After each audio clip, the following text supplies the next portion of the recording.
So இன்னைக்கு நம்ம TNPSC வரலாறுல முக்கியமான சில கேள்விகள் பார்க்க போறோம். என்னென்ன கேள்வி அப்படின்றத பார்க்க ஆரம்பிக்கலாம். Your first question. பின்வரும் அறிஞர்கள் அல்லது கவிஞர்களில் முகமது கஜினியின் அவையுடன் தொடர்புடையவர் யார்? பின்வரும் அறிஞர்கள் கவிஞர்களில் முகமது கஜினியின் அவையுடன் தொடர்புடையவர்கள் யார்? பிர்தௌசி, அல்பிருனி, ஜியாவுதீன் பாரணி. பிர்தௌசி, அல்பிருனி, ஜியாவுதீன் பாரணி. கீழே கொடுக்கப்பட்டுள்ள குறியீட்டை பயன்படுத்தி சரியான பதிலை தேர்ந்தெடுக்க.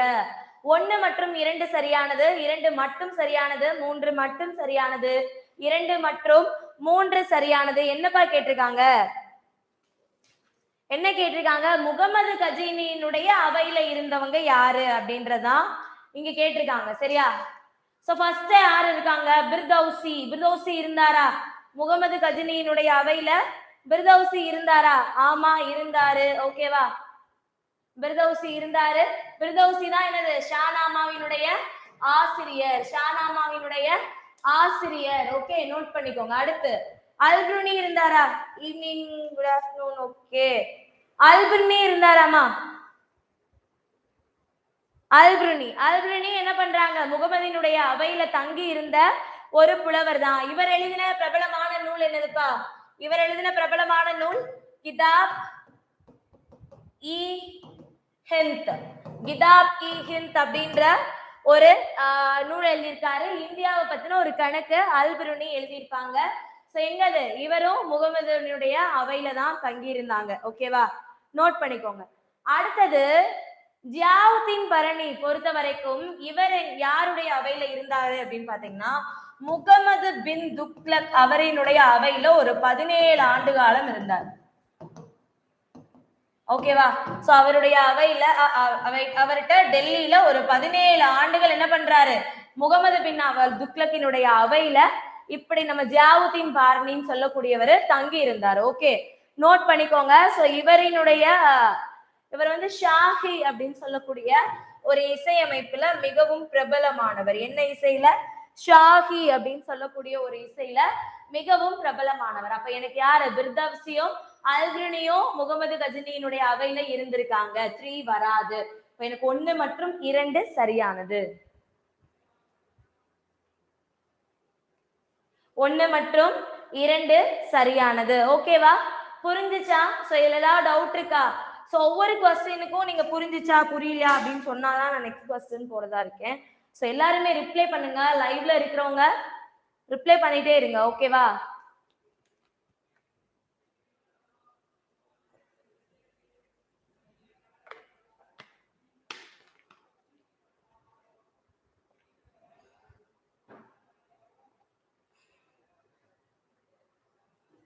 ஓகேவா? சரியா? சரி, நெக்ஸ்ட் போலாமா? அடுத்த கேள்வி. பின்வரும் எந்த பயணி விஜயநகர பேரரசுக்கு சென்றுள்ளார்? பின்வரும் எந்த பயணி விஜயநகர பேரரசுக்கு சென்றுள்ளார்? இப்ன் பத்தூதா, அப்துல் ரசாக், டொமிங்கோ ஃபயஸ். கீழ் கொடுக்கப்பட்டுள்ள குறியீடுகளில் இருந்து சரியான விடையை தேர்ந்தெடுக்க. 1 மற்றும் 2 மட்டும். 1 மற்றும் 2 மட்டும். 1, 2 மற்றும் 3 மட்டும். 1 மற்றும் 3 மற்றும். சரி, 1, 2 மற்றும் 3. சரியா? நல்லா பாருங்க. 1, 2 மட்டும், 2, 3 மட்டும், 1, 3 மட்டும், 1, 2, 3. ஓகேவா? சோ ஆன்சர் என்னப்பா? இங்க இருக்கக்கூடியதுல யாரு விஜயநகர பேரரசுக்கு சென்றுள்ளார் அப்படின்னு கேக்குறாங்க.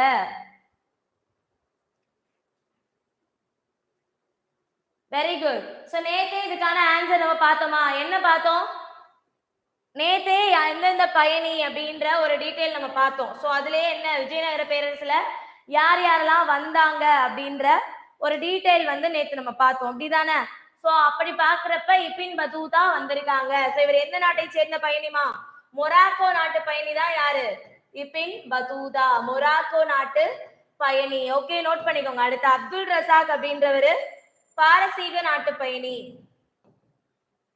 பாரசீக நாட்டு பயணி தான் யாருப்பா? அப்துல் ரசாக் அவர்கள். டொமிங்கோ ஃபயஸ் அப்படின்றவர் எந்த நாட்டு பயணி? போர்ச்சுகல். இவரும் known as போர்ச்சுகல் நாட்டு பயணி அப்படின்றத நேத்து நம்ம பார்த்தோம். போர்ச்சுகல் நாட்டு பயணி.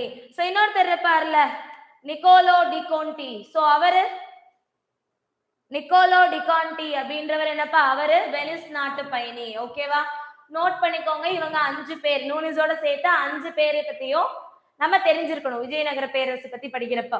அப்போ கொஸ்டின்ல கொடுத்திருக்கக்கூடிய Ibn Battuta, Abdul Razak, Domingo Paes 3 பேருமே என்ன பண்ணிருக்காங்க, விஜயநகர பேரரசுக்கு சென்றவங்க தான். எனக்கான ஆன்சர் 1, 2 மற்றும் 3. 3மே எனக்கு சரியான விடைதான். ஓகேவா, நோட் பண்ணிக்கோங்க. 1, 2 மற்றும் 3 3மே சரியான விடை. ஓகேவா, நோட் பண்ணிக்கோங்க. அடுத்த கேள்வி போலாம். விஜயநகரத்தின் சோ லெட்டர்ஸ் ரொம்ப குட்டியா இருக்குன்னு நினைக்கிறேன்.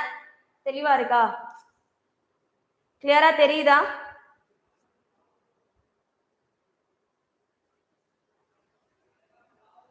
ஓகே, தெரியுதுப்பா. விஜயநகரத்தின் அமர்நாயக்கர்களின் அமைப்பை பற்றிய நேற்று தான் என்ன சொன்னோம், அமர்நாயக்கர்கள் அப்படின்ற ஒரு அமைப்பை உருவாக்குனாங்க விஜயநகர பேரரசுல அப்படின்ற மாதிரி நேற்று பார்த்தோம் இல்லையா? சோ அந்த கொஸ்டினோட கண்டினியூஷன். விஜயநகரத்தின் அமரநாயக்கர்கள் அமைப்பை பற்றி பின்வரும் கூற்றுக்களை கருத்தில் கொள்க. ஃபர்ஸ்ட் பாயிண்ட் என்ன கொடுத்திருக்காங்க, அமரநாயக்கர்கள் இராணுவ தளபதிகளாக இருந்தன. அவர்களுக்கு ராயரால் ஆட்சி செய்ய பிரதேசங்கள் ராயரால் ஆட்சி செய்த பிரதேசங்கள் வழங்கப்பட்டன. அவர்கள் வருவாயின் ஒரு பகுதியை தனிப்பட்ட பயன்பாட்டிற்காகவும் குதிரைகள் மற்றும் யானைகளின் ஒரு குறிப்பிட்ட குழுவை பராமரிப்பதற்காகவும் தக்க வைத்துக் கொண்டனர். அமரநாயக்கர்கள் ஆண்டுதோறும் மன்னருக்கு காணிக்கை அனுப்பினர் மற்றும் தனிப்பட்ட முறையில் அரசவையில் தன் விசுவாசத்தை வெளிப்படுத்த பரிசுகளுடன் தோன்றினர் அப்படின்னு கொடுத்திருக்காங்க. சரியா, இந்த 3 பாயிண்ட்ஸையும் மேட்ச் பண்ணி எனக்கான ஆன்சர் சொல்லணும். ஓகே, மேலே கொடுக்கப்பட்டுள்ள கூற்றுகளில் எது எவை சரியானது? 1 மற்றும் 2 ஆகியவை மட்டும் சரியானது. 2 மற்றும் 3 ஆகியவை மட்டும் சரியானது. 1 மற்றும் 3 ஆகியவை மட்டும் சரியானது. 1, 2 மற்றும் 3 ஆகியவை சரியானது. சோ இது 3ல ஆன்சர் என்னப்பா, செக் பண்ணி சொல்லுங்க. இன்னொரு தடவை பாயிண்ட்ஸ் எல்லாம் ரீட் பண்ணலாமா? ஃபர்ஸ்ட், அமரநாயக்கர்கள் இராணுவ தளபதிகளாக இருந்தன. சோ இந்த முறை இருக்குல்ல, சோ இந்த முறை இக்தாக்கள்னு சொல்லுவோம்ல. இக்தா எந்த டாபிக்ல படிச்சிருக்கோம்? இக்தாக்கள் அப்படின்றது யாருடைய அமைப்புப்பா? இக்தாக்கள் அப்படின்ற அமைப்பை யாரு உருவாக்குறாங்க? சுல்தான்களா, முகலாயர்களா, மராத்தியர்களா? இக்தாக்கள் அப்படின்னு சொல்லக்கூடிய அமைப்பை யாருப்பா உருவாக்குறாங்க? இல்துமிஷ். யாரு, எந்த சுல்தானுங்களா இல்ல மராத்தியர்களா முகலாயர்களா அந்த மாதிரி நான் கேட்கிறேன். ஓகேவா, ஓகே, டெல்லி சுல்தான்கள் என்ன பண்றாங்க, இக்தாக்கள்னு ஒரு அமைப்பு உருவாக்குறாங்கல்ல.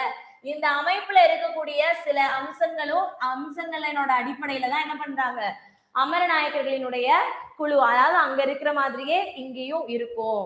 ஓகேவா, சோ அததான் வந்து இங்க சொல்லியிருக்காங்க. ஓகேவா, நோட் பண்ணிக்கோங்க.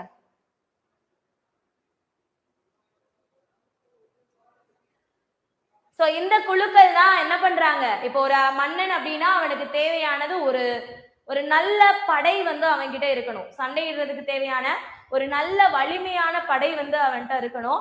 அப்படிப்பட்ட ஒரு வலிமையான படைய யாரு கொடுக்குறாங்க? அமரநாயக்கர்கள் தான் மன்னர்களுக்கு ரெடி பண்ணி ஒரு நல்ல சண்டை படைய வந்து இவங்களுக்கு கொடுக்குறாங்க. சரியா, சோ இவங்களினுடைய வருவாயில பாதி என்ன பண்ணிடுறாங்கன்னா குதிரைகள், யானைகள் இவங்களுடைய பராமரிப்புக்காகவும், இன்னொரு பாதிய கோவில்கள் பராமரிப்பதற்கு, நிறைய நீர்ப்பணிகள் எல்லாம் இருக்கும் இல்லையா, நீர்ப்பாசன வசதிகள்லாம் இருக்கும்ல, அந்த மாதிரி பணிகளுக்காகவும் இவங்களினுடைய தொகையை செலவு செஞ்சிடறாங்க.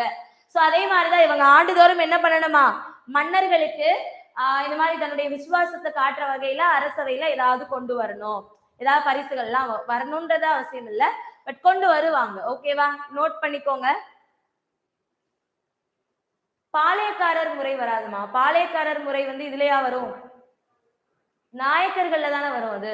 ஓகேவா, அமர நாயக்கர் முறை. சரியா, நோட் பண்ணிக்கோங்க. ஆன்சர் எனக்கு என்னது, 1, 2 மற்றும் 3 சரி. ஓகேவா, சோ இந்த அமர நாயக்கர்கள் அப்படின்னு சொல்லக்கூடிய இந்த அமைச்சர் தான், இந்த அமைச்சர்கள் தான் என்னன்னு பாத்தீங்கன்னா கொஞ்ச நாள்ல ஒரு 17ஆம் நூற்றாண்டுக்கு அப்புறமா சில பேர் மட்டும் தங்களை ஒரு தனித்தனி சுதந்திர நாடுகளா அனௌன்ஸ் பண்ண ஆரம்பிச்சுக்கிட்டாங்க. ஓகேவா, ஓகே, நோட் பண்ணிக்கோங்க ஆன்சர்.